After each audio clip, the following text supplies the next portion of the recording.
All right, we live with it. What's good, chat? Black Couch in the building. Y'all seen SmackDown last night? I Yeah. have not seen SmackDown yet. I've seen the clips. I was at the movies, so What movie you go see? I went to go see The Running Man. How was it? It was really good. Completely different than the original, but it was really good. Hmm. If you're a fan of the original, will it piss you off or was it a homage? No. It's just think of it more like okay, how we consume content now. So that's kind of what it is, like a lot reality TV stuff like that. Okay, okay. That's all it was. So I have to check that out. So Keisha, since you seen SmackDown, what you think of it last night? Um, I feel like SmackDown's been kind of lacking, right? I think in terms of the matches, it was really good last night. I feel like it was just like bam, bam, bam. You know what I mean? Matchup wise, I was happy with that. OG, did you see SmackDown? I did see it and I enjoyed it for once, actually, because I was just sold on a couple of segments. For example, um Mello, that segment. Um I was a fan of Mello in NXT, and when he was in NXT and Trick Williams was this guy, I didn't see the star power that Trick would become. And Mello being a little guy, the way he's being booked, I just is like, yeah, he's gonna be mid card at best. But last night was the first time I seen him like he could be a top guy. He could really be a Shawn Michaels if they book him right. So I enjoyed that because I've been waiting on it, and the way they've been booking him, I ain't never seen it until last night. So I like that segment. The Dragonov segment. At first, I really wasn't a fan of the U.S. Open Challenge. Like, of course, you're gonna get banger matches. You got that, but I'm like, man, they need to put him in the storyline. But after last night with him and JD, I was like, nah. If Cat's getting to shine, who would never get a chance to shine? Because I mean, JD's been in the league for how long, and you ain't never seen him shine like that. So, if the U.S. Open gonna give these cats opportunities, fuck with it. You know what I'm saying? And then maybe whenever he gets a feud out of that, is the cat who beat him because they gonna want it back, and then that's how that feud starts. Whoever beats him for it, he want the shit back. He been putting over all these talent, so that's his first feud. It don't have to be all of a sudden somebody just interrupts his match and then we go with that feud. You know what I'm saying? And then Cody cooked they fucking asses. He lined their asses up too. The way he cooked them, he didn't just cook it like okay, boom. That he cooked them on some black people shit. That he showed up to the barbecue and cooked last night. And even how he got Brock Lesnar like, the way he minimized that, like nigga, like I don't know why they basically like I don't know why I don't know why they brought you. I done already beat you more than once, so I don't even know what that's supposed to do. You know what I'm saying? The way that he just been, if you into psychology, he just really minimized that whole threat. Like, I'm not even worried. The biggest threat, and the nigga's like, I'm not even worried about your part. You know what I'm saying? So yeah, that, and then the woman segment, I enjoyed that too because I like I like the Kabuki Warriors matched up with Lashley. I like that match. Like I actually think sometimes it's good to have people just collaborate. Like you don't have to make official factions every time people do some shit. Sometimes you just got motherfuckers you cool with. Like, oh, okay, I run and help their asses out, but that you don't have to. You know what I mean? That don't mean like y'all gotta join into a crew. Like, no, just heels got friends too. You know what I'm saying? So it's like, when Nia Jackson shit, they can fuck with each other and vice versa without having to be a unit. You know what I'm saying? It doesn't have to because I think they got good chemistry between the four of them, so they could just monopolize shit. You know what I'm saying on some evil shit. So, yeah, I enjoy SmackDown for those reasons, and I haven't been. You know what I'm saying? So it's actually good because I guess I got long term payoff. So it was good to me. Good I was good on its standards. You know what I'm saying? yeah, I was kind of indifferent with SmackDown last night. The Cody Rhodes segment I did enjoy though, because I didn't like how commentary sold it when Brock came back, as if Roman was the only nigga that beat him. Like, now the last nigga he lost to was Cody Rhodes, and I'm glad that he brought that up because commentary didn't make it seem like that when he came back, so that was kind of weird to me. And then I fuck with Ilya Dragunov, but I think they need to start telling the story now with him and Ciampa, because it make it seem like he just running from the nigga, like he's scared to fight him. Like, how you gonna do an open challenge and say, "Oh, I don't want to fight you. I want to fight your tag partner"? I see I that. know it's hard to See that. predict nowadays because just like the Bailey shit, that's why it's hard to do booking wrestling now as far as like a content creator because it's not that they make bad storylines, but they will literally drop some shit for no fucking reason and no explanation. Like nothing. Just like y'all didn't see that, so we gonna do this now. You know what I'm saying? Just like the MFTs versus the Wyatt shit. Why? What happened? Why?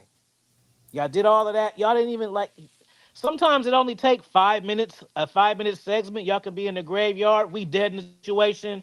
Move the fuck on. That's all you gotta do. But it's just like it's weird that they just change shit and it's just like that's it. You know? Yeah, I'm not crazy But about Solo booking right now. I feel like he should be booked like really like better than he is. Yeah. Yeah, it's the whole White Six thing. At first, when they first put together, I think it was only been hot that very first time they got together in the ring, thinking something was going to happen, and nothing has happened at all with it. They were just in the ring, stare each other down, and every week after that, nothing. And what's crazy about the Wise is Black Couch went live last night. Me and Red was on there with him. I was like, who the hell is the tag champions? The Red's gonna be the Wise Six. I was like, hell no. There's no way they still tag champions. They won the titles and just disappeared. And we ain't seen the Street Profits since they lost that rematch. well, for me, the crazy thing with that whole tag division is that SmackDown actually had a really good tag storyline, even though none of them were the champions at the time. And now that Whites are the champions, like nothing's going on with the tag division whatsoever. So at least they were all scared. At least they were having matches. They were all, what was it? Didn't they have like a crazy 4-team or something match at SummerSlam or something like that to culminate everything? TLC. So like every week it just kept escalating and escalating. Even though it was weird, I thought it was weird the White Six still retained after you did all that for then to retain the belts and then do absolutely nothing with the belts after that. So I don't know. It's kind of like the dynamic switch, and now it's like, okay, let's focus on the women because the women's tag division. Oh picked yeah, up, the like, women's really tag team is fast. finally like it's starting to get hot. Right. Hey, What's good? It's good, brother. I think you're muted. Sorry about that. Me? How are you guys doing? good. Are you? Good, how are you? I'm good. Hey. Very happy to be here. Oh, sorry. Mike's over here. Yeah, happy to see you guys. You too. You too. We're just talking about There's a woman SmackDown. in the building. Yes, thank you. We're just talking about SmackDown right now. We're gonna get started at 5:30 Eastern. So we're gonna be starting 22 minutes once Abby get here. Okay. But yeah, the Wise Six, they didn't need. Yeah, they never. I agree with that, Ricky. They never needed that. Like with them having a supernatural gimmick, I don't see how they gonna pull that off. Like the Fiend made it work with him being the world champion, but with the Wise Six, I really don't see it. And it's like none of these people, aside from like two, have a connection to Bray Wyatt. It's just Eric Rowan and Bo Dallas that have an actual connection to him. Now, Why did did y'all they want to just- see Alexa join? I did. I thought that was gonna be the plan, but then they revealed Nikki Cross, and I was like, okay, y'all got it. Well, even with Nikki Cross, I thought would have still worked because, like we're just saying, like with the tag division, you could just tag Alexa and Nikki. I think what ended up Yeah. happening is that the Charlotte thing ended up getting hot out of like nowhere, and it was like, all right, well, let's just keep going with it. I think that's pretty much what happened with that. I don't know if they were ever going to team Alexa and Nikki, but the Charlotte getting over like that, I don't think that was part of the plan. No, the Charlotte all. thing, they had to Yeah, she was very over. they had to pivot because Tiffany Stratton, like the fans, they were at the point where they loved her too much that they didn't feel like turning her heel, which she should have just been heel, Tiffany. But Charlotte, they tried to make her come back as a face, and it didn't work. So why not stick her in a tag team with Alexa, who got the biggest pop at the Royal Rumble, and just have them be a tag team? and I don't even know if it was expected to go this well, but they had a good tag team run. So Yeah, Yeah, yeah. I hope it it's don't just not end. the But yeah, it's not the combo you would expect. And I would love to see Alexa in the Wyatt Six. I think that would have been awesome. Yeah, same. the couch says should both heel teams win war games or one on one. Yeah, both heel teams need to win. Um, if Jay Uso if Jay Uso is to win, he'll be 4-0 at War Games. So that could be some. They're not even going to play into the fact that he's undefeated. So it's no, and they still had a beef within that team on the face side, especially for the men.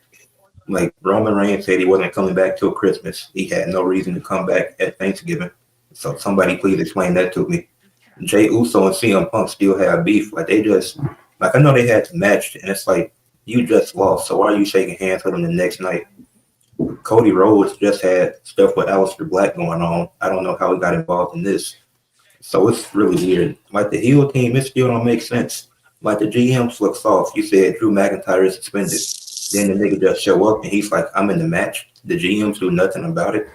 Well, I mean, they did have the ironclad contract by Paul missing anybody, so I guess they kind of explained that part away. And to me, the War Games match, I just kind of wish they just had a Raw versus SmackDown match. To be honest, just have some people from Raw, some people from SmackDown, and War Games for the men.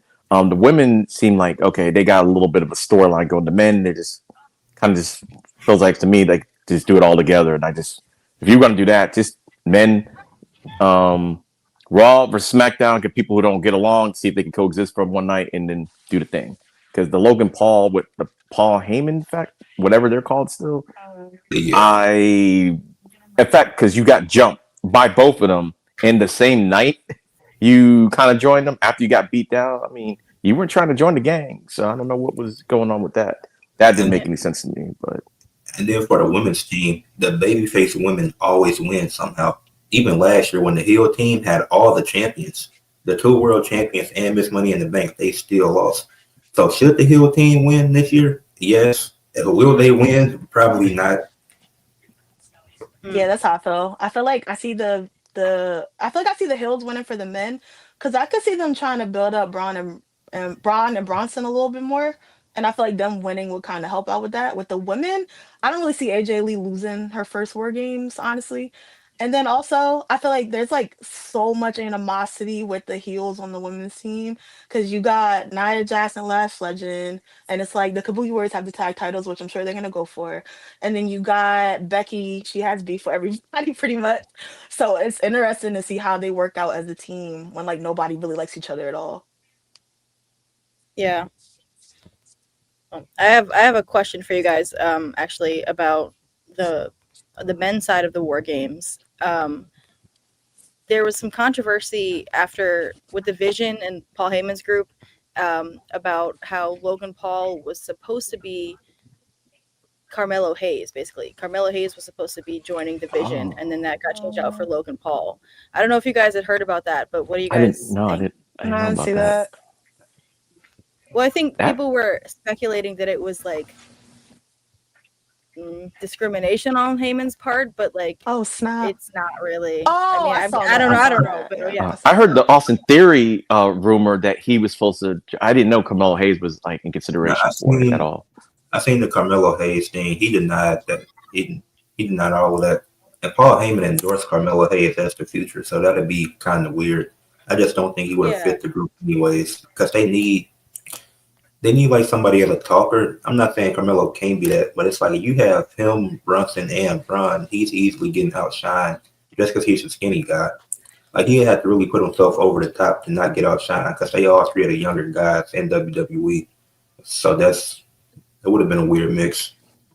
Yeah, and I feel like Logan already has a bunch of heat, so it's just like easy to plop him in, kind of thing. Yeah. And I agree about What about AJ you? Lee too. I mean,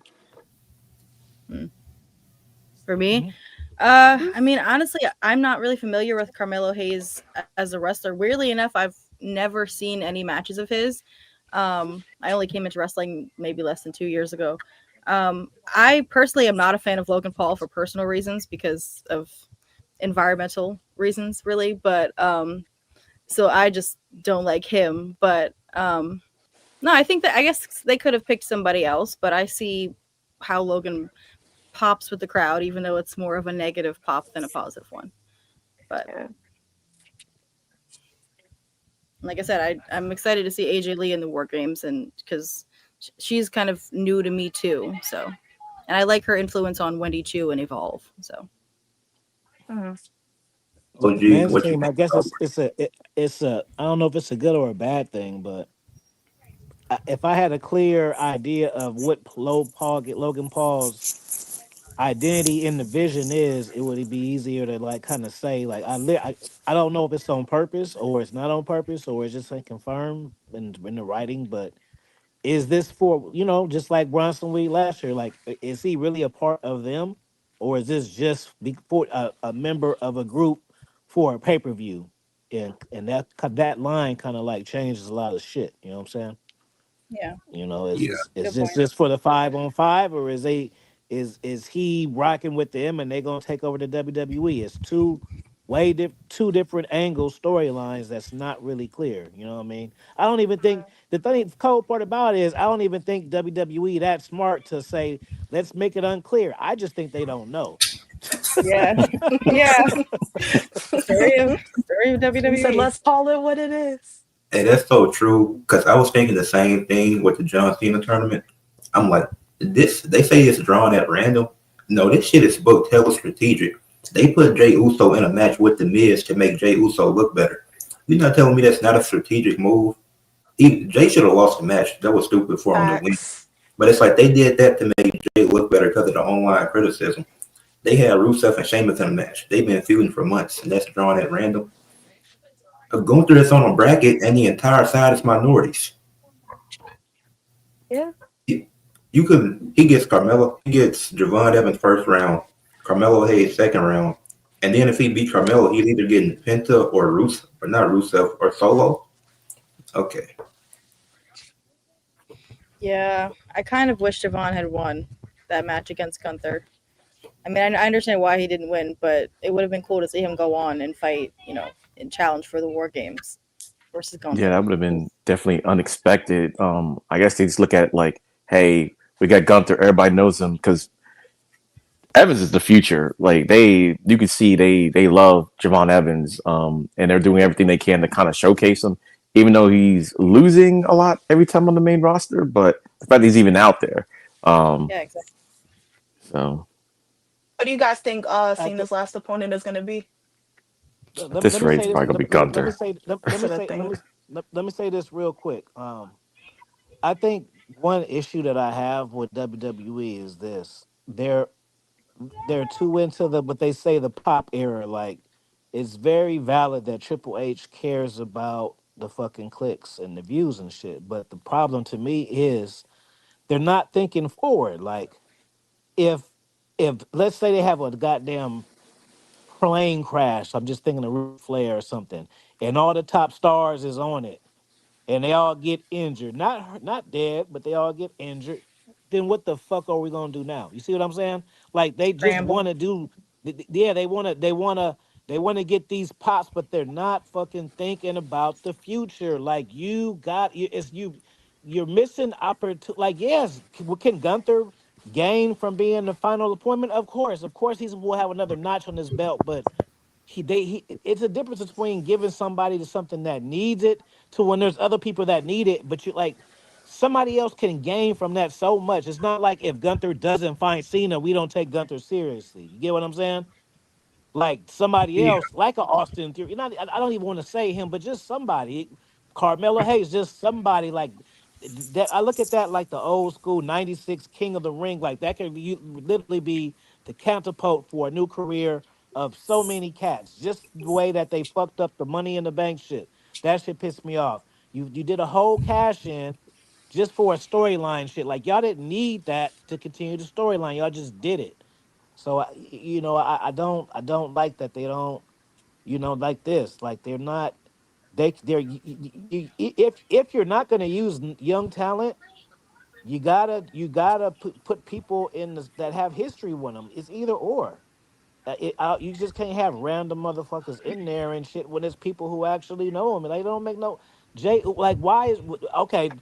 See, it's pop shit. Oh yeah, because the new people know that Jay Uso was the one that took John Cena out the Royal Rumble. That's not history. That's one fucking time. It's people who he's had series of matches with and shit. They have one fucking moment, so they incorporating that into they have history too. No, they To don't, me, bro. They won Sheamus the and the Miz would match. have made sense. To Yeah, I me, wanted So, that. I especially really since wanted Sheamus like that. has been Javon after Evans, the like IC belt, bro, like and they Javon have Evans. history.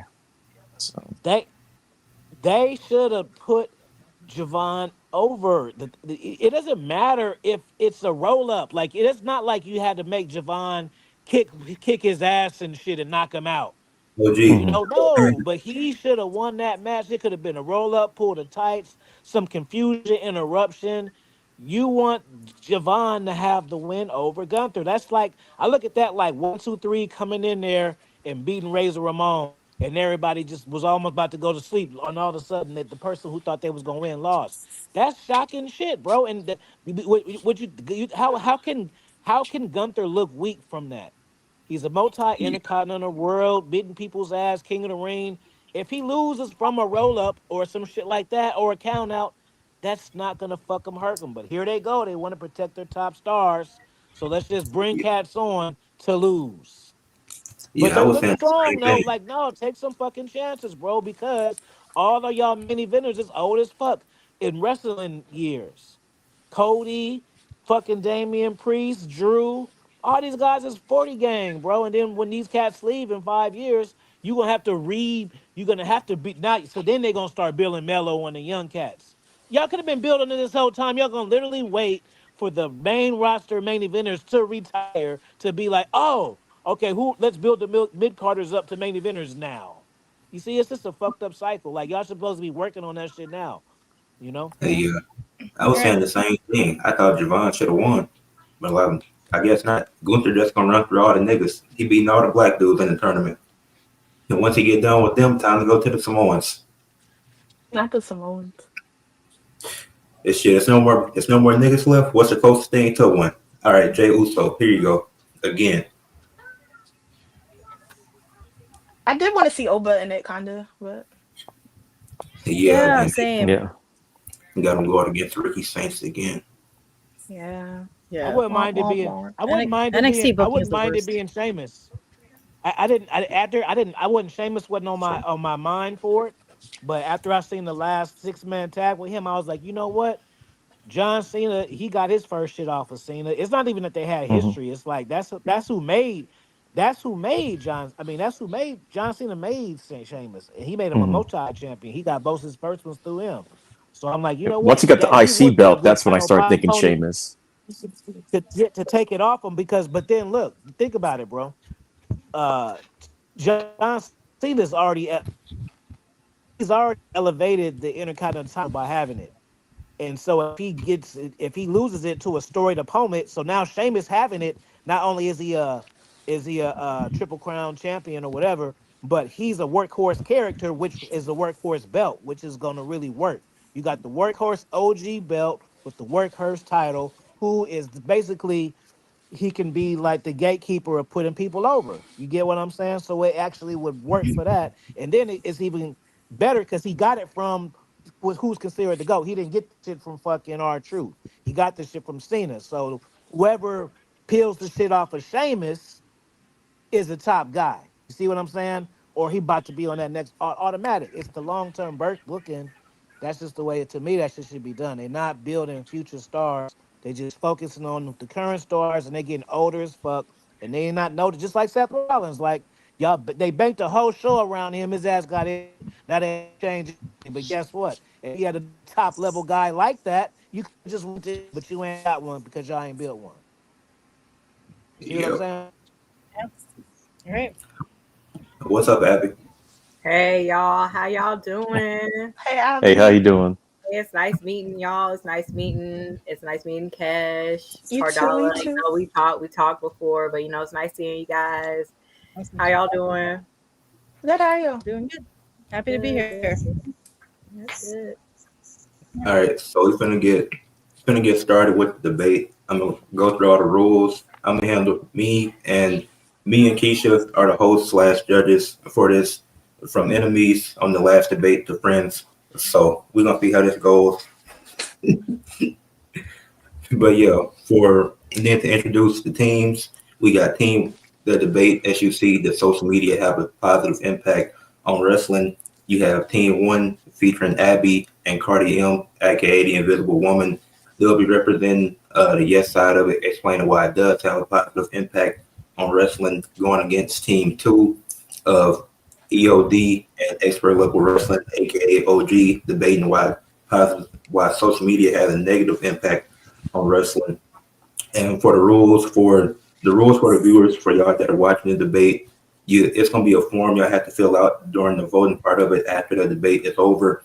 No spamming throughout the comment section. You will be banned. And be civil and respectful to everybody in the chat. Don't want to have any personal attacks. And then the rules for the debaters up here. You can't interrupt each other. Y'all each have y'all time intervals that y'all will have to debate. No personal attacks. This is content at the end of the day. It's not that serious. And no new arguments in the closing. Once you have your closing arguments, just explain why you think your team should win the debate. Is he ready? Yep. Okay, so team 1, you are gonna have 4 minutes for your opening arguments. Are you guys ready? Yes. All right, I'm starting the timer, and bam. All right. Abby, would you like us to start us off? Yeah. Well, social media, I believe, has had a positive impact on wrestling. Social media has had a positive impact with just connecting people just all throughout the world and making things just more accessible for people. No longer do we have to rely on TV or, print media, waiting for things to come out. Now it's instant. So we wouldn't be here today on this channel, as a matter of fact, if it wasn't for social media. So without that, we wouldn't have the family. So I say that's number 1 right there, is the connection. That's the most positive thing I see social media has had on wrestling. Cool. Yeah, I agree. We were very much on the same page when comparing notes about the positive impact of social media on wrestling. For me, I agree. It comes down to connection. It's connection to other fans, connection to the wrestlers, connection to the companies. So it just makes, like you said, it makes everything more accessible. And for me, it kind of easily broke down into 3 different parts, like community and, getting to connect with other fans and what that looks like, and exposure. So wrestlers getting more opportunities with companies, fans getting their voices heard. Like, we have arguably more power now than ever as wrestling fans. And also the last section would just be content. Like, you were getting more content from wrestlers. We're getting to see more of their personalities and their gimmicks and promos outside of the big screen. So yeah, all of these are really positive impacts on wrestling. Okay, you guys still have 2 minutes left if you still want to keep going. Okay. Is there a middle section, or is it just going to be opening and closing? There's a middle section. Oh, okay. All right. So we'll get to go in a little bit more in the middle section. So yeah, Abby, is there anything else you wanted to say? I think we opened it pretty well. Yeah, I think that was good. Okie dokie. Is he good to good? Is he good to? 1 second. Okay. I was like, whoa, there's a box missing.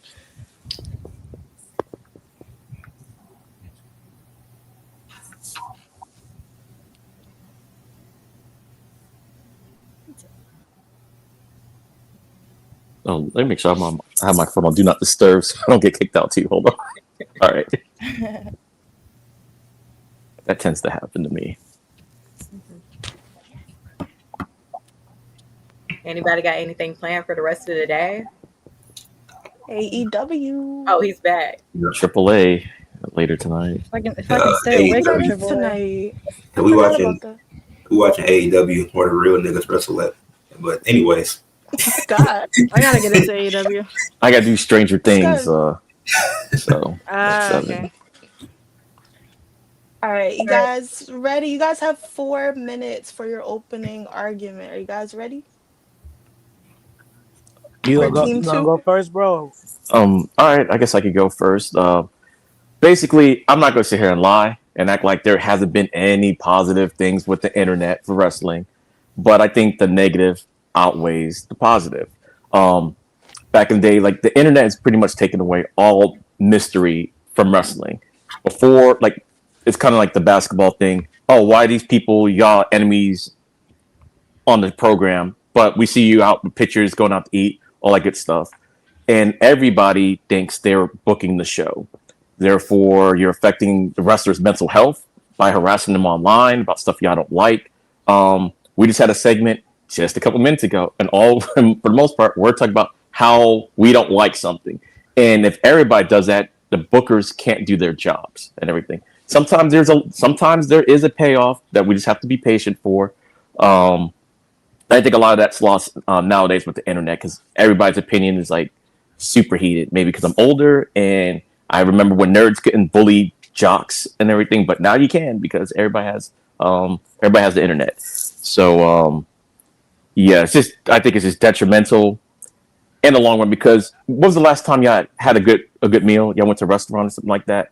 Did y'all leave a review so I could find out where that good meal is? But if they mess up your order, what's going to happen? We're going to definitely hear about that. And I think that's the way wrestling is right now. We always hear more about the bad than the positive. So I'll just leave it on that. And I send it to my colleague. Good stuff, my bro. Essentially, I think the real problem. So the thing is this: I can have a lot of awareness because I'm older, but at the same time, I know how like the younger cats are viewing shit. I can just separate, but like it killed the mystery of wrestling. There is no mystery. There is no wonder. You get what I'm saying? Like so, for instance, like what do you call it? The Unreal series. Like as an adult, I can enjoy it, and I'm an author of many books. I'm a writer, so of course I'm going to enjoy it from that because I write myself. So I'm going to be looking at it like, oh, okay, that's how they do the shit. So even that, like I didn't put it like this. One of my goals was to be a writer for WWE. You know what I mean? And because everybody wants to be a wrestler. Most black cats don't want to be writers, and so I know how WWE works. If you got clout and I got experience, that's the job right there. Boom. So that's how the setup was. But watching that show, it just shows me like, wow, they're not really collaborating. They just got a bunch of cats in the room, and Triple H and Brother Love is his flunky, and it's just them two with Yes Man. Ain't nobody saying. Just like sometimes, like I told to you, Ed, before, we've had panels that are better than that because when you have debates and when you have pushback, you come up with better ideas. That's how it's supposed to go. Like, what you think about this person get the title? Somebody else, hell fucking no, before these particular reasons. And then, oh, well, I got a better idea of this. That's not how the shit goes. So I was just thinking to myself, well, shit, if I was on there, shit, for one, they probably wouldn't vibe with me. For two, I would get hella pissed off if I thought about some shit and somebody stole it and I get to watch it on TV or some bullshit, or I just see somebody minimize my shit and then remix it like, nigga, that's the same shit we talked about for real, bro. So I just see it as, you're not really in 20 there. seconds. Oh, yeah. So no mystery. All right, that's it. Well, you said 3 seconds? No, I said you had 20. Oh. Well, that's why I just said that. Okay. Just wanted to double check. It's cool. No, I think you said 3 seconds. I just gave you the punchline. Boom. No mystery there. All right, bet. Okay. So team one, you're gonna have 7 minutes for what you want your main points to be. Are you guys ready? Yeah, we're ready. Ardala, you want to start us off? All right, let's go. So our main points for why social media has a positive impact on wrestling. First off, I hear you guys; those are valid points that you're making, but we'll get to that later. So in terms of the positive, I'll start again. going more into exposure, like I said, wrestlers have more of a chance of getting opportunities, getting seen, getting exposure. And some examples of more content that we're seeing from wrestlers is it's Gal with the Studometer.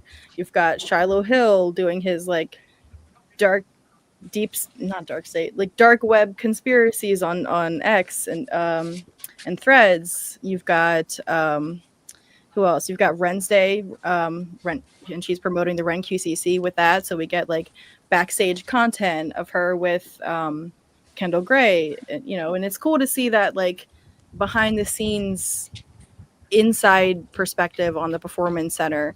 And honestly, and going off of what you guys said about how, you know, it's hard to keep the mystery of wrestling when you see two people beefing on screen and then they're going out for dinner later.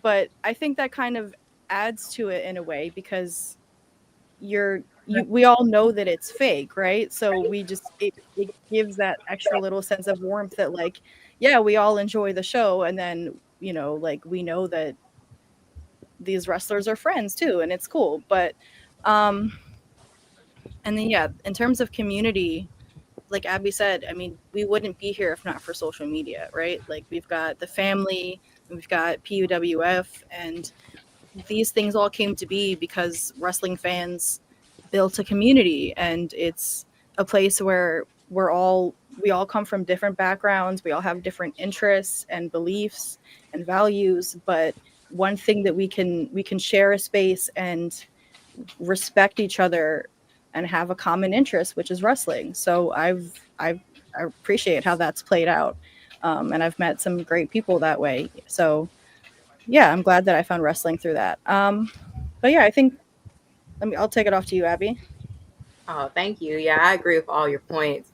Yeah, it's like I agree that social media can, like, you know, lift the veil a little bit too much on wrestling and behind the scenes, but it was gonna be lifted anyway. Like when we get older, we realize like, hey, the Undertaker's not really a dead man. Like these people like Kane and Undertaker, they're not really brothers, you know, things like that, you know. It's just like with Christmas, you know, growing up, you know, we love Santa, but then we realize, oh, Santa's not real.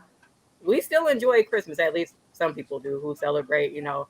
But that's just an example on how even learning, like, you know, not all of it's real, or like, you know, the illusion is a little bit killed off for you. It still doesn't kill your enjoyment of it. You can still find enjoyment in different things, like, you know, like knowing the backstage, knowing how, you know, oh, hey, Kai.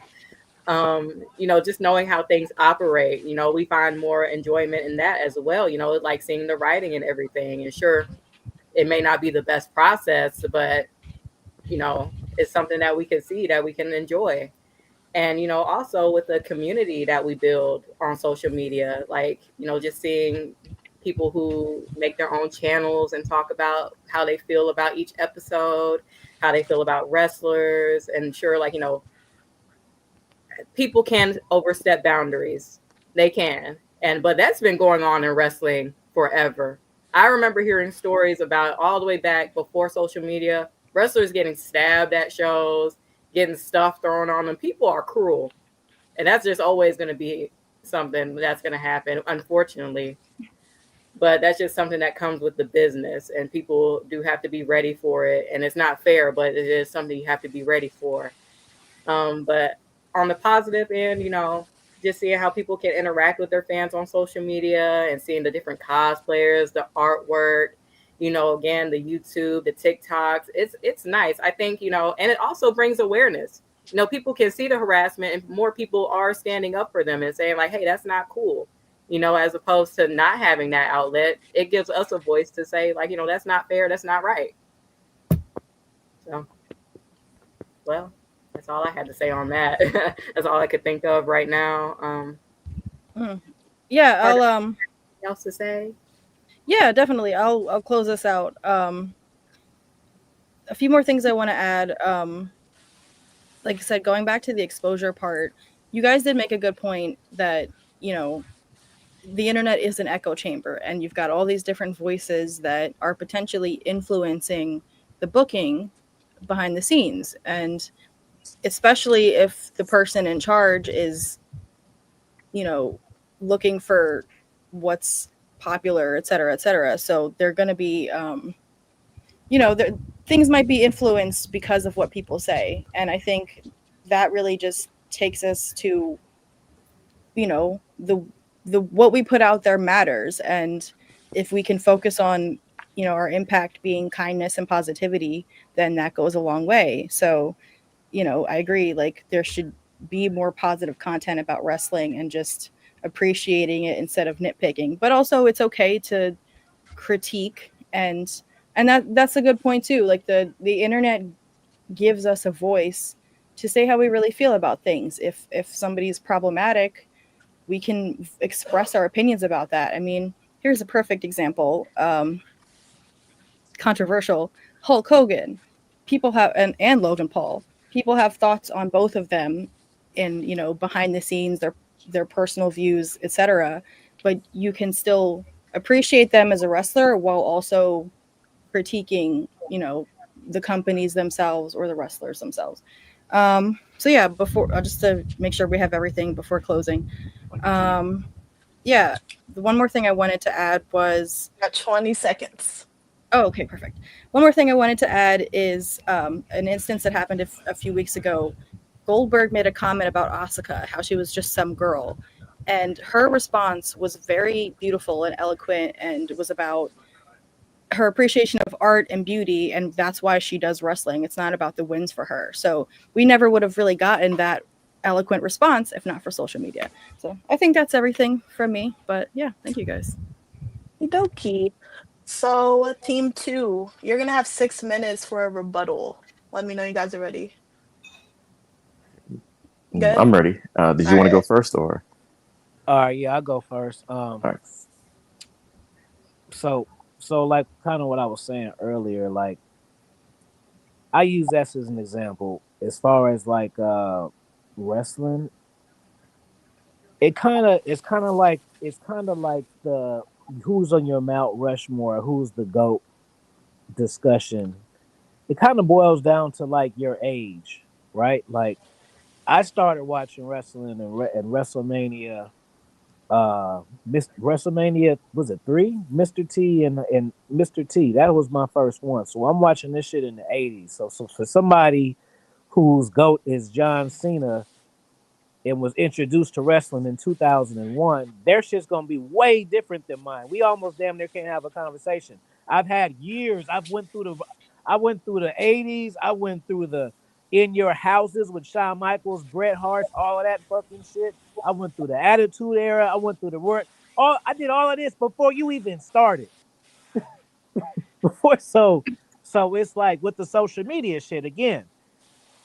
I'm older, so like as an adult, I can enjoy Unreal. I can enjoy people breaking kayfabe, but as a kid, that shit wouldn't be cool.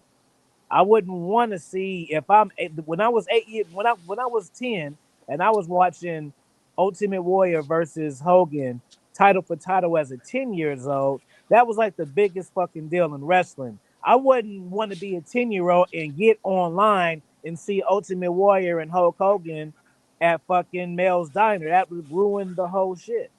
But as an adult, I don't really care. I just want to see the psychology and the match and shit. But you know what I'm saying? What kind of view are you? And I think for the social media shit, it's fucked up because this is what Triple H doesn't know. But again, I'm a hardcore wrestling fan, yes, but I'm also a YouTube content creator. So what does that mean? Well, that means that I know how people look at this shit. And Triple H and all of them are putting so much stock into social media clips and going viral. But what the cat doesn't fucking understand is you are investing in fickle people, and you turn off the real loyal people that's gonna fuck with the shit for real. The shit that goes viral, because like for me, I do YouTube, so I know when I go viral from a reel and shit. I don't know it from the views. I know it because it starts bringing people in that I don't know.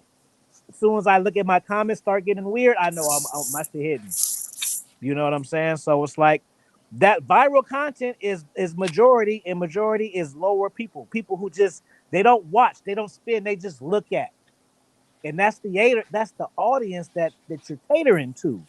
You're not catering to the families and shit that want to come see the shows. You catering to these fucking cliques that will click off the 1 minute, the first minute they see some shit they don't like, they out. You feel what I'm saying? But the loyal people who are complaining about the prices and the booking and shit, you turning us the fuck off. And once we gone, because most of us grown anyway. So we grown. When the grown people leave, we don't come back. You know what I'm saying? So you need to cater to the people who were spending the money, invested in the product, and even introducing our kids to it as like a family product and shit. They're focused too much on views and going viral and shit. Those not the same people who watch wrestling on TV. Those not the same people who watch pay-per-views. Those are just casual fucking. Oh, that's what's up, cool, and that's it. But that's what you catering to. It's just like a relationship. I can have a hot girl or a loyal girlfriend. I'm going with the hot girl, but the hot girl don't fuck with me for real. You go with the loyal girlfriend, and the loyal and so the social media shit. It's fucking up the product because the person who's running the product want to be liked and want to be popular. That count more than long-term story, character development, and shit like that. Shit that fucking matters, because at the end of the day, guess what? Wrestling is like a drama for men. So it's not an action show.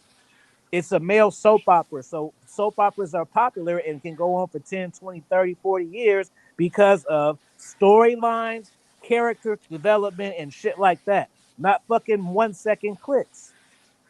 You know what I'm saying? So yeah, wrestling's making a lot of money. So but it's because y'all charging a lot of shit. Y'all got a minute and 7 seconds left.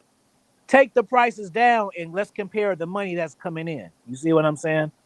It's only coming in because the shit's fucking high and shit. So if you got one seat that costs $100,000 and shit, you just took up so many people. But when you lose that $100,000 high profile content creator because he's on to do something else, then look how much you lost off of that. So you need to feed the for real fruit, and the internet shit is fucking it up.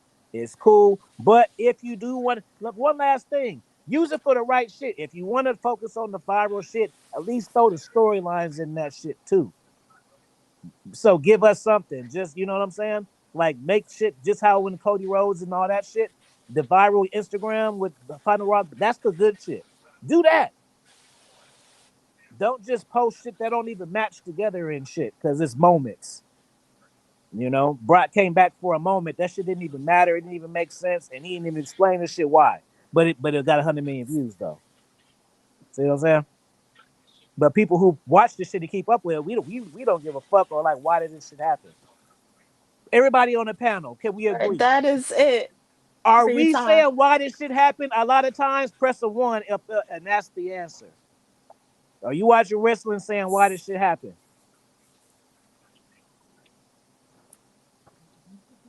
Right, that's it for the rebuttal intermission. Or Yep. Ed, you have something else to say? All right. I'm reading a few comments. It said a con about social media dude that did the thing with AJ Lee. Oh yeah, that was weird.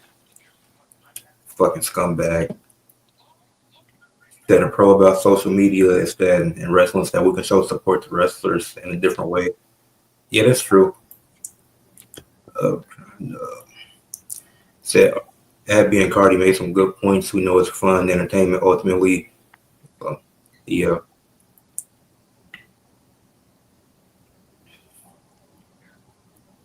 Oh yeah, I got spoiled on who replaced Sheamus in the tournament. I'm not gonna say it. Me too. If y'all seen it, if you've seen it, it's stupid as hell. We can all agree spoilers suck. That's universal. Spoilers suck. Yeah, and that's. For y'all too. I've been staying away, so I had to take my head. They I'm not gonna spoil it. SmackDown. They had to pre-record it because they got Thanksgiving off, but it's like, okay. Let's break kayfabe. Are we watching wrestling nowadays asking why the fuck did that happen or not? I want to one up. I want to see. I usually do because I want to keep it in kayfabe, which is what people don't understand.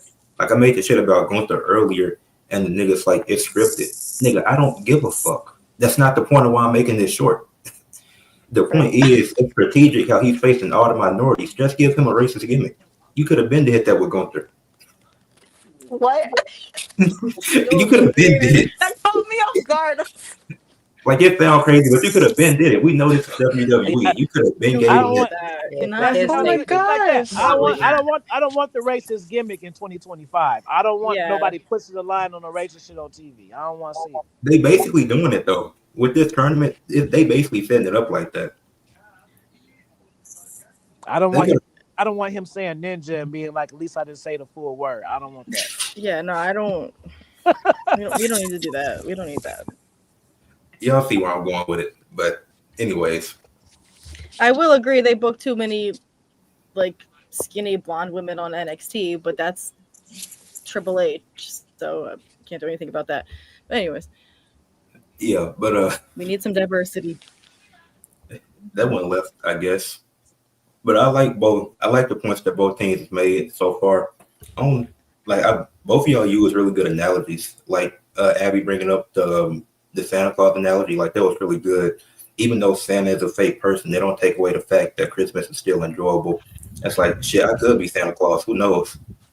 I guess we'll never find out. But like that was a good analogy. And then like OG with his response with an analogy with the loyal and hot girlfriend thing. Like those are both really good analogies that I enjoyed from both teams. So, Keisha, anything you want to say before we get back to the debate? I think y'all are both doing good. I like the Unreal example too, because that was like a big thing online with people that want to stay in kayfabe and people that don't want to know. And then Team One, I like how you guys brought up community and stuff. Because the reason I do content like was because community. I don't have friends that watch wrestling, so that was a good thing too. But that's all I got. What's good, Corey?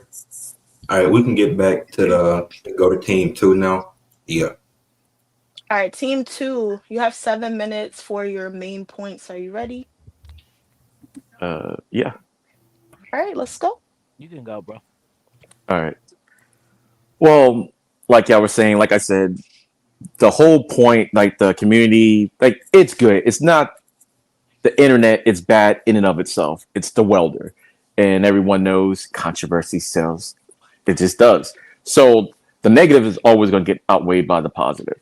So yeah, like meeting all you guys, that's all cool and everything. If I say something cool, it's just cooler to be attacked for saying it. Examples like the internet's made it where they think they're in the wrestlers' lives and stuff like that. Like you can critique them, not just like critiquing based on certain things is one thing, but they go overboard with it. Either talking about how they look or they just don't like them for some other reason that has nothing to do with what's going on in the ring or anything like that. Not critiquing their character, critiquing themselves. And it has driven some people overboard. That's like one main thing that I think, and you have enough of it before without the internet, you'll hear it, you'll read about it, but now people feel the need to actually DM these people. Like if you don't like somebody, you don't like them. That's okay. But you don't have to like just go out of your way. Like, I could be grocery shopping, but instead I think I want to just send this person a mean DM or whatever. For what reason? For what reason? Just to mess up that person's day. Well, let me see. I had something else over here. As we're saying with the spoilers, with the internet now, like I didn't even realize SmackDown was taped. I just assumed because Survivor Series is next week that we're going to have it next week. So instant access to information. It's like, okay, man, I didn't want to know about that. And it's like, oh, stay off the internet. If you didn't know about something and something happens, it's instantaneous now. That's another bad thing about it. The reactions sometimes, the vocal minority. If enough people say it, it feels like everybody's agreeing with it. It's like, nah, but a lot of people don't. If they like something, they don't report something that they like. Like I was saying earlier, what's your food order? I'm pretty sure y'all haven't been saying, oh yeah, go find my 5-star review on how good this place was. But if they mess something up, you're going to definitely let everybody know word of mouth. And I think that's what's going on with the wrestling community. Anytime you don't like something, it just gets overblown. So you hear about all the same bad thing without the good stuff. Example, like my boy The Miz, he's accomplished, but hey, a lot of people saying he's no good, so people think he's no good, even though he has all these accomplishments. Let me see what else. And controversy, even if something is wrong, the minute that it comes out, it's automatically treated as fact because it's all about clicks and like you were saying, moments and everything. It's like they just want the cheap pop and everything. So just put something out there. Oh my God, people run with it, even if it's true or not. Don't even try to do the research on it. It's just okay, just considered as fact. I think those are some of the bad things with the wrestling community, and not enough of the positive stuff. Oh, like that was a great match and everything. So that was trash. And sometimes it don't matter what you do, it's going to be trash before you even seen it and everything. So and just gets typed out there like it's fact. People that would never say it to your face, but now everyone has power behind a keyboard and anonymity. So that's all I gotta say. I'll take it over to you. 3 minutes left if you want to add Oh, more. I mean, so my partner can, Yeah, get his chance to shine. So, You know what? I will say this, and I talked about this, and I got a book, and it's called what is it? That one is This Is Wrestling. It's a wrestling book, and in the book I talk about how wrestlers should use social media. So I'm saying that to bring it to this point, the social media isn't necessarily bad. I feel just like it's used incorrectly. So, for example, I feel like if I was Vince McMahon or if I was Triple H, like it's my company, so you make rules about shit. So that I can make rules about whatever the fuck I want. So a rule would be, if you want to be with WWE, you have to push storylines through your content. I ain't fucking with Instagram like that. Okay, well, you don't want to be on Raw or SmackDown then. You feel what I'm saying?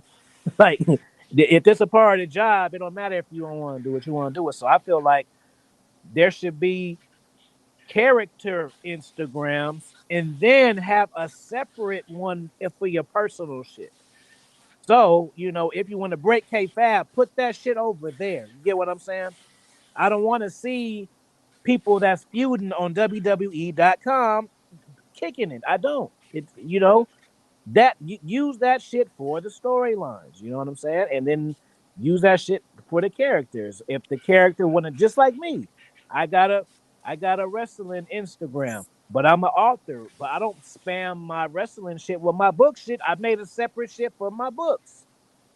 So the wrestling social media should be for the fucking show to push the storylines. The same fucking reason, like how Thundercats was created to sell toys. It wasn't a cartoon with toys. It was the cartoon was the commercial for the toys. Wrestling social media should be commercials for the full length product. You see what I'm saying?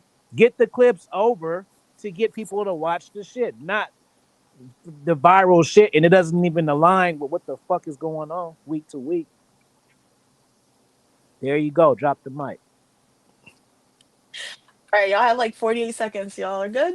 all right. Oh, one quick thing to say. Oh, Basically, we got to stop. If we're going to critique, we don't have to go overboard with it. It's like, okay, you had a bad match, you don't like it, whatever. You don't have to say, hey, yeah, I hope you die. I'm like, whoa, that's a little bit too much. It's like, I just didn't like the match. I mean, go on, continue your life and everything. And I think that's where it's getting kind of out of control. You don't like the way somebody looks. It's like, all right, you didn't like the match, and what does that have to do with like how tall I am?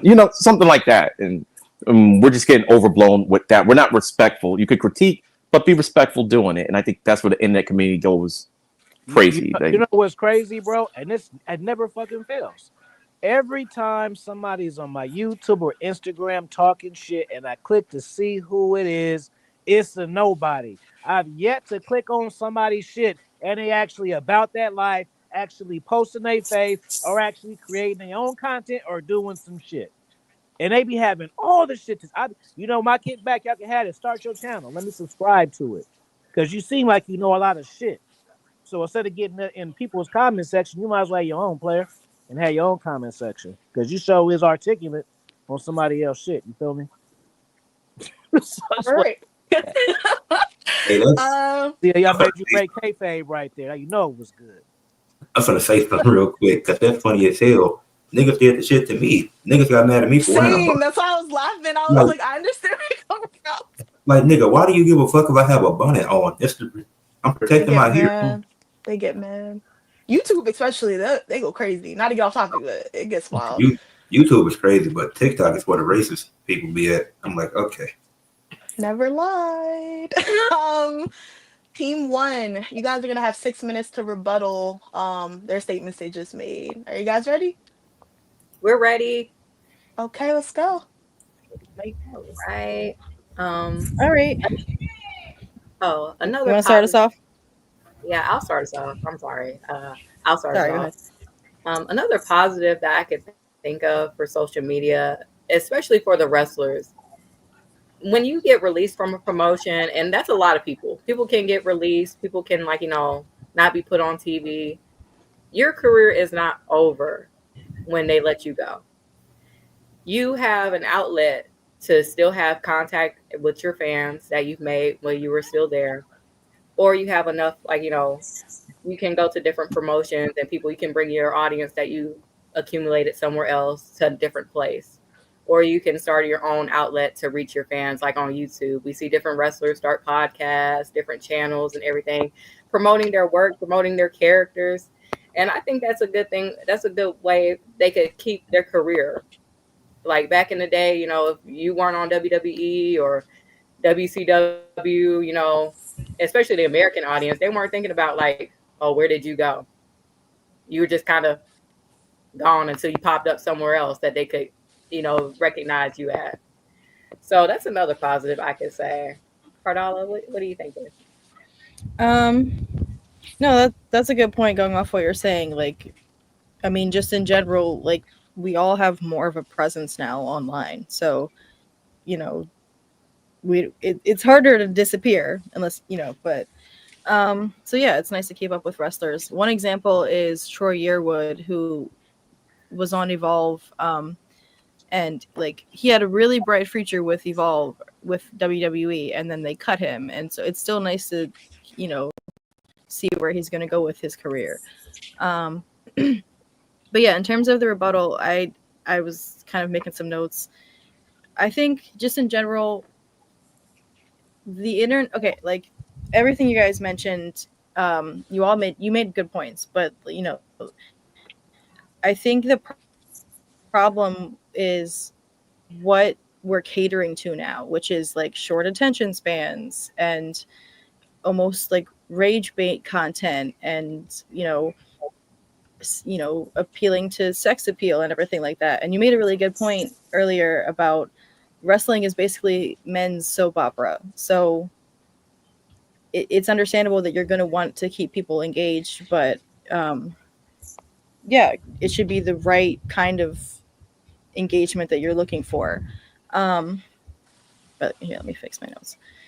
But yeah, I mean, I think the moral of the story is like when it comes to the when it comes to the internet, there's people that cross boundaries. There's people that send mean messages and have parasocial, feel like they have parasocial relationships with wrestlers or celebrities and like public figures, to where they're part of their lives in some way and have some kind of input or anything like that.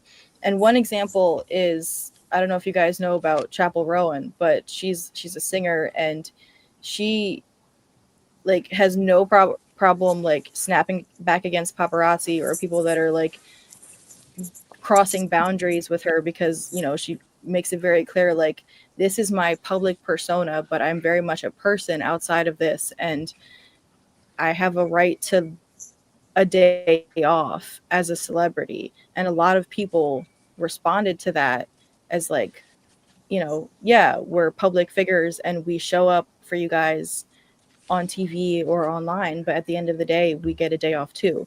So I think it really comes down to, like you guys said, you made a good analogy, EOD, that it's about the welder. Like, we all have a voice online, and the internet gives us that voice, but it's how you use it. And we all have a responsibility to use it kindly and respectfully. And, you know, you can share conversation with people that you don't necessarily agree with and still be respectful about it, versus a hater sending a mean message. Like you said, there's no substance behind it. So I think it's really just about how we go about the internet. But yeah, and also, yeah, just stay out of wrestlers' lives, stay out of celebrities' lives, and express the frustration with who we're really frustrated with, which in my opinion is the companies, like, and the company's choices in terms of booking and writing and everything like that. And I would really love to see more fan-based writers in the room and being the ones who care about the storyline and are following the long arc and are, like, you know, predicting where things are going to go based on how the booking would go. But it's disappointing when you have that expectation as the fan and that isn't met by the booking itself, because they don't know what they're doing and it's all over the place. And you've got, like you said, 20 cats in a room throwing things around and nothing's really continuous, and it doesn't do justice to the wrestlers who are showing up every day and doing their jobs and doing something that they love and are also just making a living. So yeah, it's just use our voices differently on the internet and things would be different. So that's my rebuttal. Just like Alrighty. R2, they brought his ass back for a cheap fucking pop. You cut his hair and everything. You literally had a layup of a storyline with him on. You had a layup of a storyline, and the writing is so bad, y'all couldn't even get a pay-per-view out of it. You know how terrible that is? You know how terrible that is for that? He went to Rock. Y'all couldn't have you couldn't have carried that two SmackDowns and the pay like that. That's bad. Like that. What kind of if you can't take advantage of circumstances like that, what the fuck can't you do? I mean, that was a layup with nobody on the court, bro, and they fucked that up. He changed his name and everything just for them to not acknowledge that he even did it. And not like he got off TV for 6 months and came back. He was on TV in 2 weeks. The commentary is calling him R-Truth. You changed his name and his character just to reference it back the week after. It's crazy work. So I don't know, man. I will say, man, it's like if you do content, I'll put it like this, and if you do content, you'll know. You have an audience, no matter if you have an audience of 5,000 subscribers, 10 or 100 or 1 million. Once you got a post that hits 100,000 views, you lose your smart audience at that point. You're not continuous to getting a smart audience at 136,000 views at 541,000 views. Once you hit the 6, you start getting the weird people who will say something. Maybe you have a caption that explains everything, but they're too stupid to read. Once you hit past that, that's how you know. That's how you start seeing shit that don't make sense consistently. Like, I don't have this type of an audience because your shit hitting the world now. And the world ain't gonna keep wrestling afloat from social media because they don't give a fuck. They only give a fuck about trends and TikTok and whatever the fuck. Just like wrestling is at a popular right now, and it's went down. Well, it got popular because it became a trend. But as we know, trends fade. So you done lost all your trend people, and then the people who really fucked with you to turn them on. So now you about the WCW 2001 it. You know? Yeah, the writers and the promotions have just gotten so greedy and so lazy.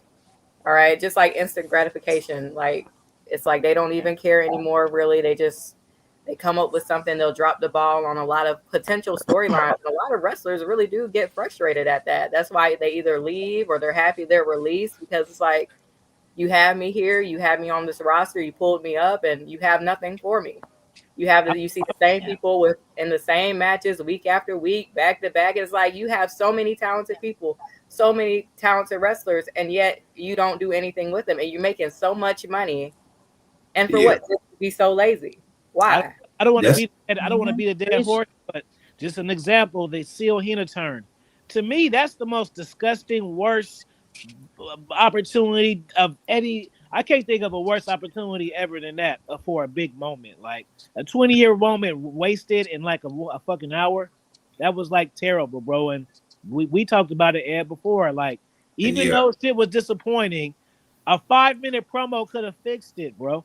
You build yeah, up this whole shit just for the nigga not to show up at all. And then you brought Travis Scott out. No one will be and then and that's it. And nothing else after that.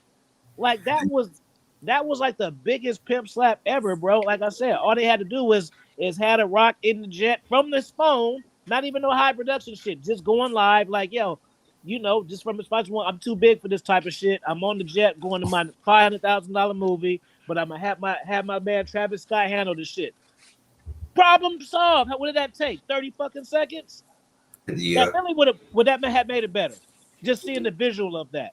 Yeah. Even Hell, if you didn't like it, it would have made it make sense. yeah. You can even take it before we get I back mean, to the.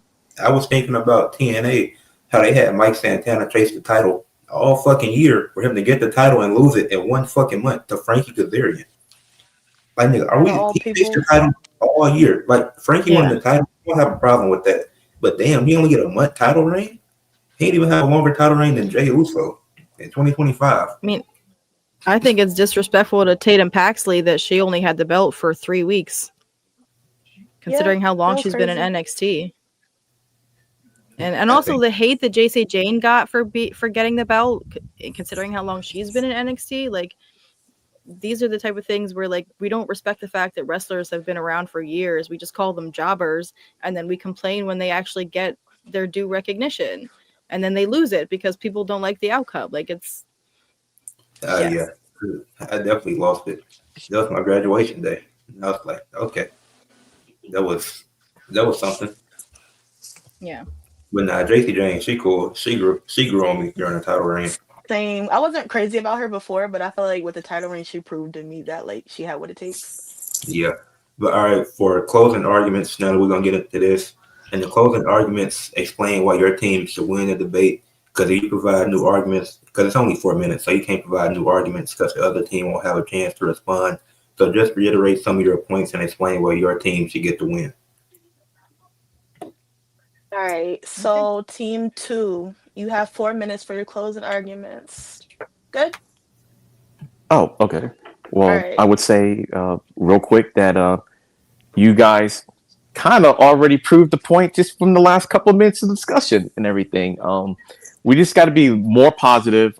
We can critique, but be respectful. That's pretty much the most important thing. Like, you can have whatever views you want to have, just be respectful about it. And I believe that's the hardest part of the wrestling community is the respectability of it. It's like, okay, I don't like Goldberg.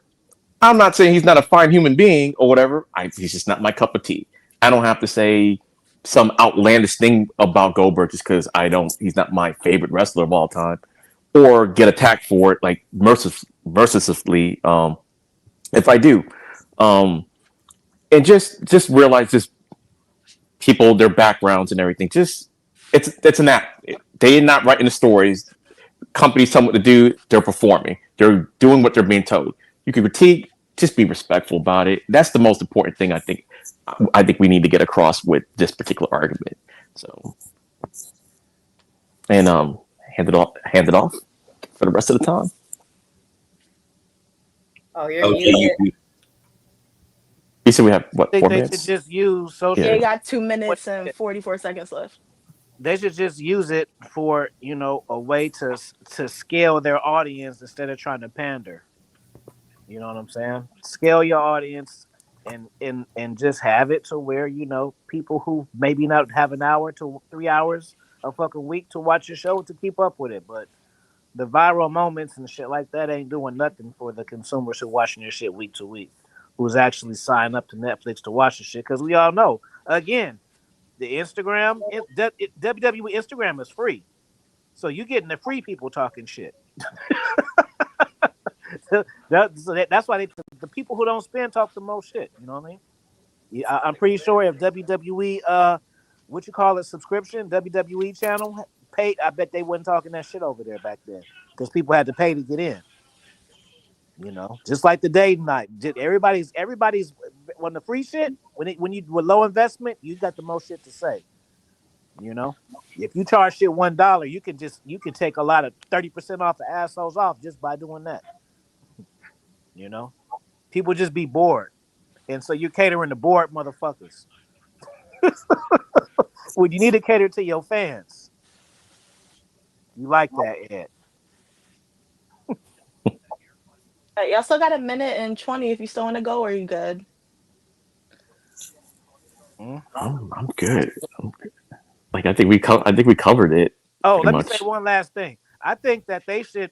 It's like pay if you're gonna pander to them, pay attention. These pay-per-views, like, start having the shows in the foreign spots. Their TV shits looks way better when we go there. Why y'all don't just do it all the time? Why y'all don't have the main shit over there? Not necessarily, Survivor Series, bro. Had them in the foreign places. Their audience, since y'all care about TV and shit so much, their reactions and shit is way better than shits in the States. So they should have the important shit outside of WrestleMania. I'm not the WrestleMania in India. I'm not really with that because it's gonna be mostly them over there fucking with it. They gonna take up most of the tickets off the top. It's not gonna be a universal thing like it usually is. But start having these major pay-per-views in the foreign countries because from a visual viewership, it just looks better. The pops are better, the crowd engagement.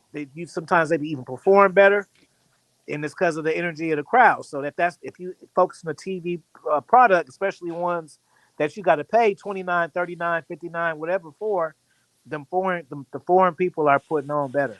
You know what I'm saying? Team one, you have 4 minutes for your closing arguments. Ready? We're ready. You want me to All start? right. Yep.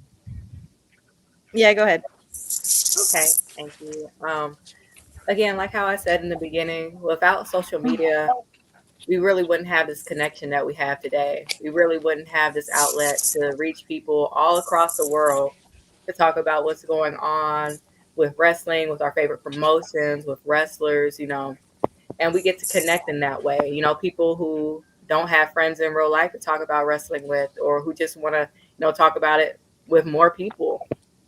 We can do that now.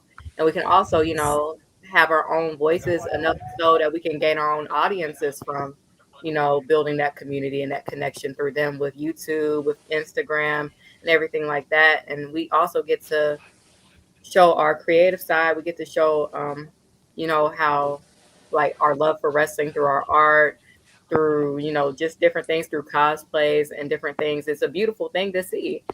And I'm sure wrestlers and even the promotions can appreciate that. And yes, people do overstep boundaries, but that's really human nature. People are going to overstep boundaries no matter what, which is unfair, which is wrong. But we have that voice now to see people do it, and we can, in tandem, gang up on them and tell them to stop. We can find them easily. We can get their page shut down. We can get them arrested. Like, people can come together really on social media. It's a beautiful thing. People can, if you looking for somebody, social media, we can find them right now. So, yeah, that's all I have to say with my closing arguments. Cardala. Yeah. No, I think, like I said, I think you guys made great points. And sorry, I'm trying to find my thought. I think that the moral of the story is the positive can outweigh the negative. It just, like you said, we all have a voice on the internet, and it's great that everybody has a voice. It just, if you're going to contribute to the conversation, be kind and respectful about it. And also, I guess the reason arguing why we should win this debate is the real negative impact of social media on wrestling is kind of the generalized problems of social media to begin with. So if it applies to wrestling, it applies to everything else. So I think, that being said, that the positive could easily outweigh the negative. And yeah, moral of the story is be kind, be respectful. And if you're seeking community online, you can build that with other people. You said we all have different backgrounds, but we all have have self-expression, but find common ground because we like wrestling. So yeah, social media is a great place for people to like express themselves, and that's a good point you made, Abby. So yeah, if we can be more creative and be more expressive and just be respectful about it, then social media is a win. All right. That's my thoughts. Oh, okay. That was a really good debate. All right. It's time for the voting portion now. So click on the link I just sent in the chat for the people in the chat so y'all can vote on who y'all think won the debate. Fill out the form. I'll read these after the live because we're going to end here in a few minutes. We're going to do leave a few more comments before we head out. But man, that's a good ass debate. I'm looking at my notes right now. OG did have me laughing because I was like, damn, I'm trying to take notes and this nigga got me cracking up. It was hard.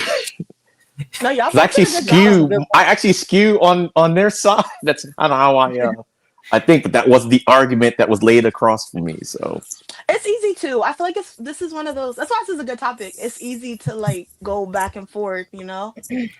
Yeah, There's a lot of stuff like you guys are saying. Yeah. I was like, I could also see the pros in that, and then I was like, I could see the cons in that too. Yeah, I liked a lot of what I've seen from this debate. Keisha, do you want to vote first? Or do you want me to vote first? No, I don't want to. I need to think. well, while you think, I just got one quick thing to say. I look scrubby because it's No Shave November, so the beard is going wild this month. So don't come after me. So I'll trim it up in December. I'll get it right in December. But Just, Great. all right.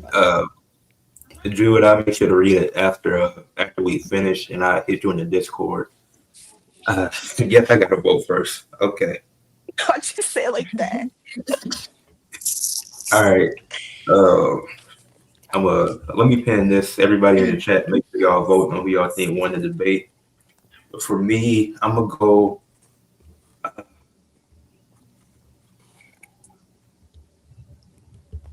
I'm gonna go with Team 2. I'm gonna go with OG and EOD as the winners of the debate.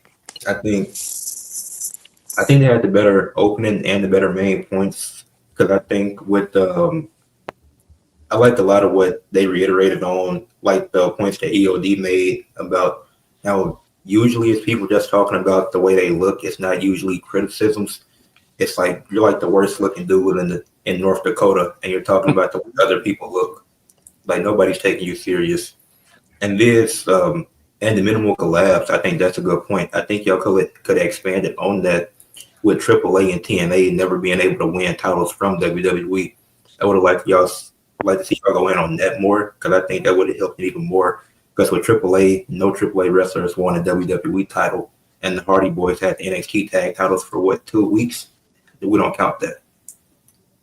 But I think Team 1, I say that y'all lost. I think one thing when y'all made y'all rebuttal, y'all could have focused more on the rebuttal instead of going into main points more because it felt like the extended version of the main points than the rebuttal. If you would have focused that whole time on the rebuttal, y'all could have won. But it was really close, but I'm going with Team 2.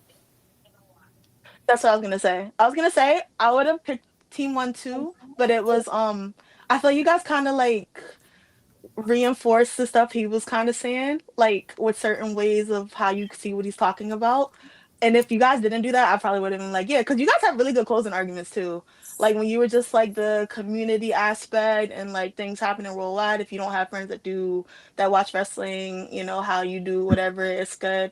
And also I like the whole you bringing in somebody that's not even in wrestling, like Chapel Rowan. I think that was really good to show that like there is a community in that aspect.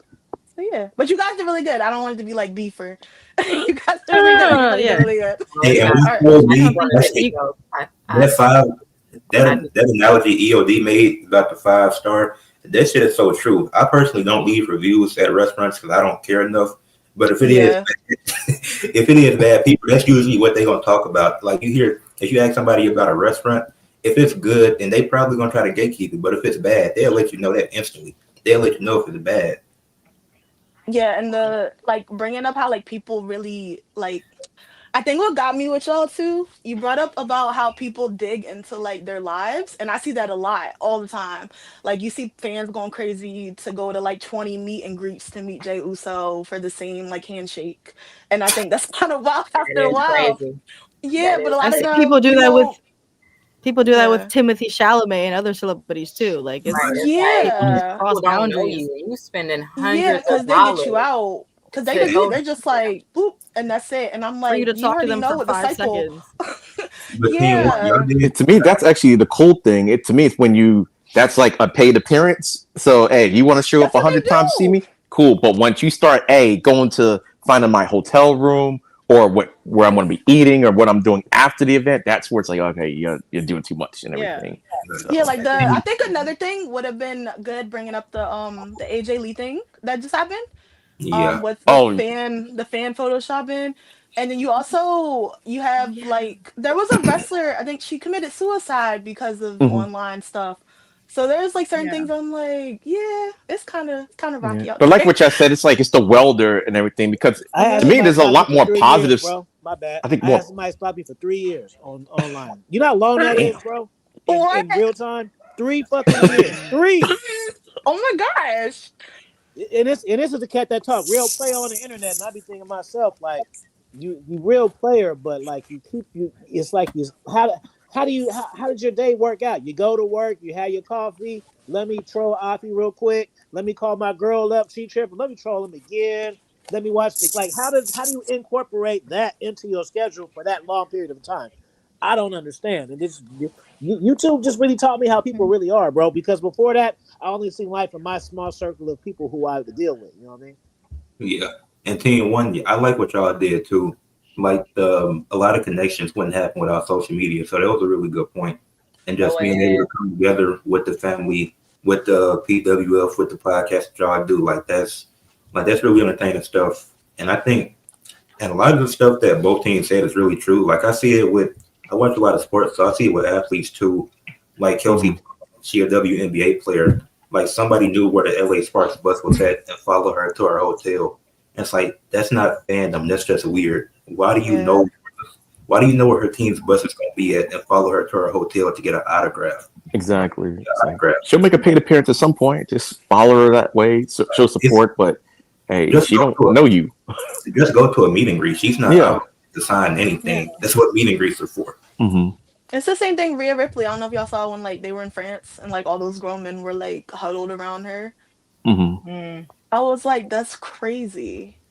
I mean, I told Cardi M this. Like, some wrestlers used to go to the same barbershop. It's like actually Sheamus, yeah, believe it or not. It's like I'm not gonna ask him for an autograph at the barbershop. I'm like, it's a Tuesday, it's his day off. He's like, he's just trying to get a haircut. Let the man be, He's just a guy. I'm like, I yeah, I always tell you mean, you're guys in this particular barbershop. You stick out. We know who you are. wherever So Yeah, there was a guy Let saw him Roman and breathe. asked him in the gym. where everybody lives at in the panel, start just Google wrestling tickets because the independents be fire and they be cheap. You can go for $20 and you can sit What's front his row indie for matches? $40 and the main event cats be pulling up. This weekend, Karrion Cross gonna pull up to the shit that I be going to that I showed you it. You Yeah. know, last time Powerhouse Hobbs is on there and Bailey was there too. So this weekend, it's fucking what you call it?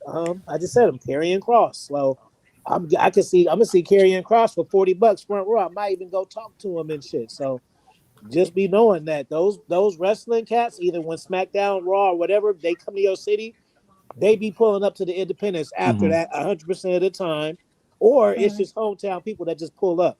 Just like I forgot, you know the cat that's in Ricochet's clique, the band, the Tongan one. He's there every fucking Yeah. week. I can Oh just yeah, talk to yeah. him I know whenever I want to, but he be on TV every week. You know what I'm saying? So it's just cool. And then wherever you live, they got that shit. That's All a right, good so point. Find your indie matches. yep. The indie shows do be lit. But we're gonna close it now. So before we go, this was a great debate. This was really hard to pick. And I do have Facts. another debate coming it's hard up. to do. No, y'all did I amazing. was Both of agreeing y'all with did y'all. I was like, amazing. God damn. Like, No, you guys brought That's some. why it's a Guys. good topic. It's All easy right, but to, I have before we close out, it's gonna be another debate coming up on the 30th. That'll be revealed throughout the week. and I'll let everybody plug their stuff before we head out. So EOD, if you want to go first. All right. Well, you can find me at Linktree /End of Days 33. That's where you can find my wrestling page, EOD 33 Wrestling Hub, and all my other socials. I do TV reviews, video games, all that good stuff. All my socials, TikTok, anything you can find, it's all on that one link. So check me out. Right. Wrestling with Keish, TikTok, Instagram, and YouTube. Also have a podcast just started up, Main Event Diaries. That is also TikTok, YouTube, and Instagram. And yeah. All right. Well, thank you. With me, just hit the Google search AFI Kingdom. All my books will come up. All my channels will come up, and stuff like that. And on the wrestling side, just Google Expo Level Wrestling. My YouTube podcast will come up, and my Mem and Reels page will come up on Instagram. And I started a TikTok one too. So all that, you just Google it and it all come up. AFI Kingdom, Afi is the name, and Expo Level Wrestling is the game. So there you go. Thank you for having me, guys. It was a fun debate. You know, it was nice. It was nice meeting all of you. You can find me on IG at VoodooBop and also on YouTube where I'm posting my shorts. And Ed, if you voted for Team 2, go ahead, delete your YouTube channel, sign out. Also, I'm revoking your IG rights, TikTok. Everybody voted Team 2. Go ahead, delete all social media. We don't want to feed into the problem. All right. And Ed, put my keychain back in the box and ship it right back to me because you found me on social media. Just go on ahead. I'm just kidding, though. But this was nice. This was fun. Thanks again. Wait, and Abby, before you make really good like stuff, by the way. I just want to let you know. I don't know if I'm ever like telling you completely, but like your stuff's really good. Thank you, Cash. You Yeah, guys check out her Instagram. She makes really good ceramics. And Etsy, you're on Etsy, right? Yeah, I'm on Etsy too. Check yeah, out, if y'all ever want commissions, y'all can DM me on there or on IG. You can I do find ceramics too. That's what's up too. That's fire. Thank you, y'all. But yeah, this was fun. I was just joking about, just logging out because y'all made amazing points, Team 2. No, she wasn't joking. Yeah. I'm dead. No, I'm dead. Go ahead, log out. Go ahead, log out. Said it with the chest. Yeah. But no, you guys, I agree. You guys made some good points. And I mean, you guys, I guess in a way you have the seniority and you brought that to the table, and I respect that. So I'm happy to be in this conversation, and I'm happy that I did this debate with you guys. Yeah, I think it was a really great conversation.